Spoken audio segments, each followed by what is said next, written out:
Hello दोस्तों, जय हिंद, नमस्कार।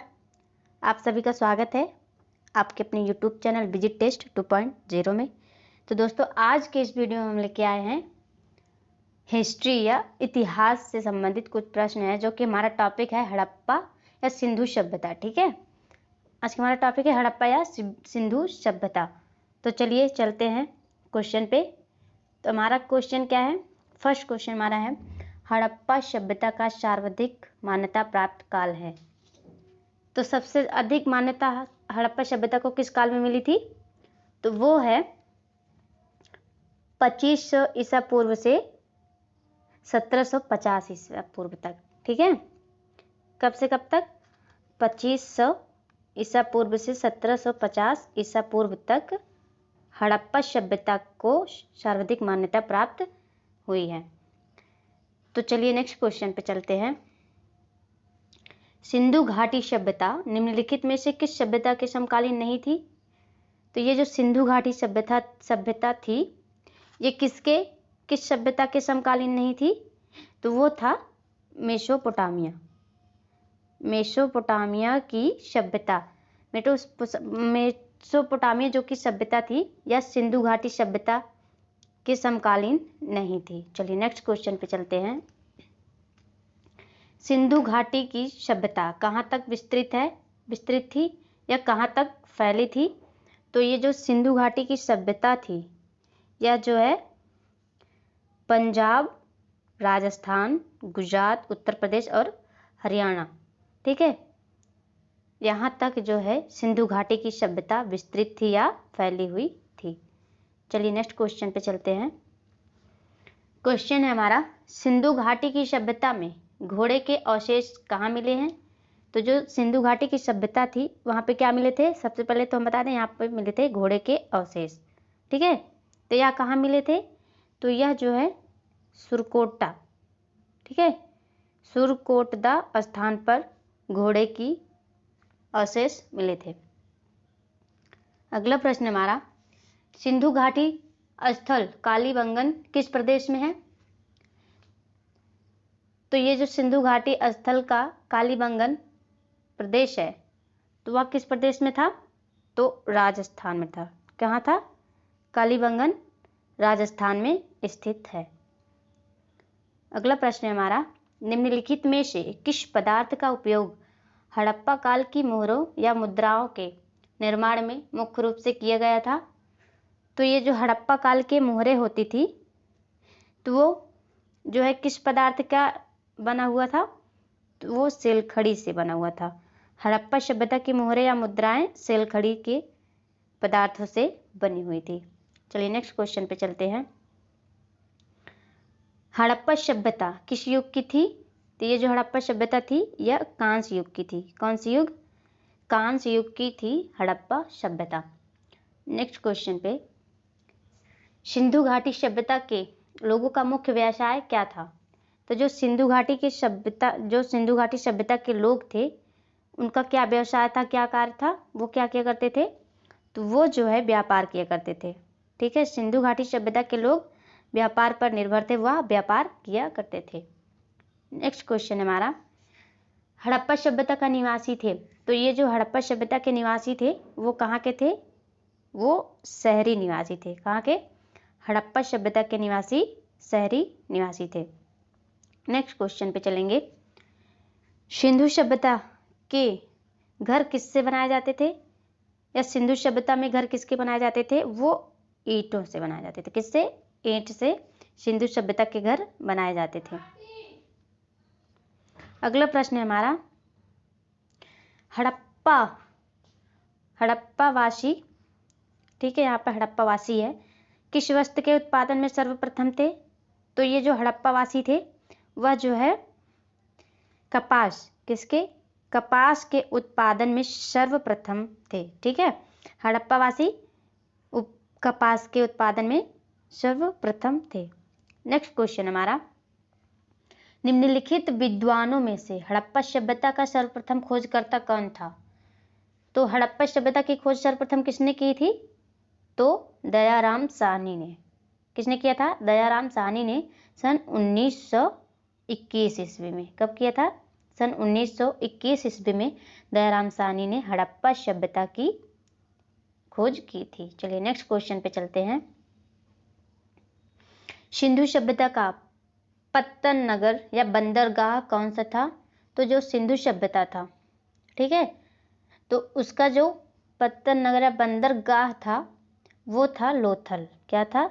सिंधु सभ्यता का बंदरगाह लोथल था। नेक्स्ट क्वेश्चन हमारा, पैमानों की खोज ने यह सिद्ध कर दिया है कि सिंधु घाटी लोग माप और तौल के परिचित थे। लोग जो थे माप और तौल से परिचित थे। यह खोज कहाँ पर हुई थी? तो दोस्तों यह खोज जो थी लोथल में हुई थी। कहाँ हुई थी? लोथल में हुई थी। किसका? सिंधु घाटी के लोग जो है माप तौल से परिचित थे, तो ये जो माप तौल का खोज था वो लोथल से या लोथल में मिला था। इसकी खोज लोथल में हुई थी। नेक्स्ट क्वेश्चन है, हड़प्पा कालीन समाज किन वर्गों में विभक्त था? तो ये जो हड़प्पा कालीन समाज था वह विद्वान, योद्धा, व्यापारी और श्रमिक, ठीक है, इन वर्गों में विभक्त था या विभाजित था। चलिए नेक्स्ट क्वेश्चन पे चलते हैं। सिंधु सभ्यता का सर्वाधिक उपयुक्त नाम क्या था? क्या है? तो जो सिंधु सभ्यता का सर्वाधिक उपयुक्त या सबसे ज्यादा उपयोग किया जाने वाला नाम था वो था हड़प्पा सभ्यता। क्या था? सिंधु सभ्यता का सर्वाधिक उपयुक्त नाम था हड़प्पा सभ्यता। चलिए नेक्स्ट क्वेश्चन पे चलते हैं। निम्नलिखित में से कौन सा या से लक्षण सिंधु सभ्यता के लोगों का सही चित्रण करता है या करते हैं? तो इसमें से कौन सा लक्षण है जो कि सिंधु सभ्यता के लोगों का सही चित्रण करता है? तो वह है हमारा, वे देवियों और देवताओं दोनों की पूजा करते थे। ठीक है, जो सिंधु सभ्यता के लोग थे उनका चित्रण है करता है, वह सही चित्रण करता है कि वे देवी और देवताओं का दोनों की पूजा करते थे। चलिए नेक्स्ट क्वेश्चन पे चलते हैं। तो यहाँ पे हमारा जो कूट दिया है क्या है? नीचे दिए गए कूट का प्रयोग सही कथन या कथनों को चुनिए। तो यहाँ पे हमारा ऑप्शन ए सही होगा, केवल 2 सही है। चलिए नेक्स्ट क्वेश्चन पे चलते हैं। क्वेश्चन है हमारा, हड़प्पा सभ्यता की खोज किस वर्ष में हुई थी? तो अभी इसके पहले हमने बताया था दयाराम साहनी ने हड़प्पा सभ्यता की खोज 1921 ईस्वी में। कब किया था? 1921 ईस्वी में हड़प्पा सभ्यता की खोज हुई थी। चलिए नेक्स्ट क्वेश्चन, हड़प्पा सभ्यता के बारे में कौन सी उक्ति सही नहीं है? तो यहाँ पे जो हड़प्पा सभ्यता के बारे में बताया गया है, तो यहाँ पे क्या था? उन्हें अश्वमेध का जानकारी थी, ये सही है। गाय उनके लिए पवित्र थी, यह भी हमारा कथन सही है। उन्होंने पशुपति की सम्मान करना आरंभ किया। ठीक है, तो यहाँ पे हमारा जो ए और बी ऑप्शन दिया ये गलत है। ठीक है, उन्हें अश्वमेध का जानकारी नहीं थी, गाय उनके लिए पवित्र भी नहीं थी। उन्हें जो था पशुपति की सम्मान करना आरंभ किया। उन्होंने पशुपति का सम्मान करना प्रारंभ किया। तो पशुपति कौन था? उनके देवता थे। तो यहाँ पे हमारा ऑप्शन सी सही होगा। चलिए नेक्स्ट क्वेश्चन पे चलते हैं। हड़प्पा के लोगों की सामाजिक पद्धति थी। तो जो हड़प्पा वासी थे उनकी सामाजिक पद्धति क्या थी? उचित समतावादी थी। हड़प्पा सभ्यता के लोग जो थे उनकी सामाजिक पद्धति क्या थी? उचित समतावादी थी। चलिए नेक्स्ट क्वेश्चन पे चलते हैं।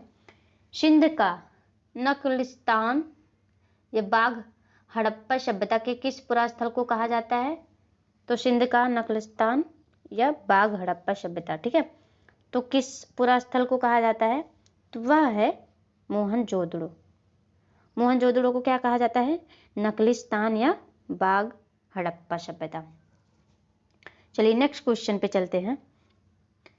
हड़प्पा सभ्यता के संपूर्ण क्षेत्र का आकार किस प्रकार का था? तो जो हड़प्पा सभ्यता का आकार था, पूरा संपूर्ण क्षेत्र का आकार, वो था त्रिभुजाकार। किस रूप में था? त्रिभुजाकार के रूप में हड़प्पा सभ्यता का आकार था। नेक्स्ट क्वेश्चन पे चलते हैं। हड़प्पा सभ्यता के अंतर्गत हल से जोते गए खेत का साक्ष्य कहाँ से मिला है? तो जो हल से जोते गए खेत थे तो वहाँ पे जो साक्ष्य मिला है वो कहाँ से मिला है?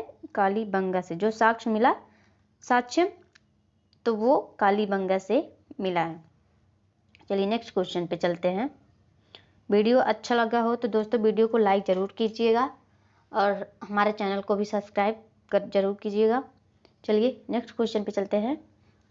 सैंधव सभ्यता की ईंटों का अलंकरण किस स्थान से मिला है? तो जो सैंधव सभ्यता थी, ठीक है, तो वहाँ पर जो ईंटों का अलंकरण या वस्तु मिला है, ठीक है, तो वो कहाँ से मिला है? तो वो मिला है मोहनजोदड़ो से, ठीक है। कहाँ से? कालीबंगा से, सॉरी, यहाँ पे कालीबंगा से मिला है। नेक्स्ट क्वेश्चन, मोहनजोदड़ो कहाँ स्थित है? तो दोस्तों ये जो मोहनजोदड़ो है वो सिंध में स्थित है। कहाँ है?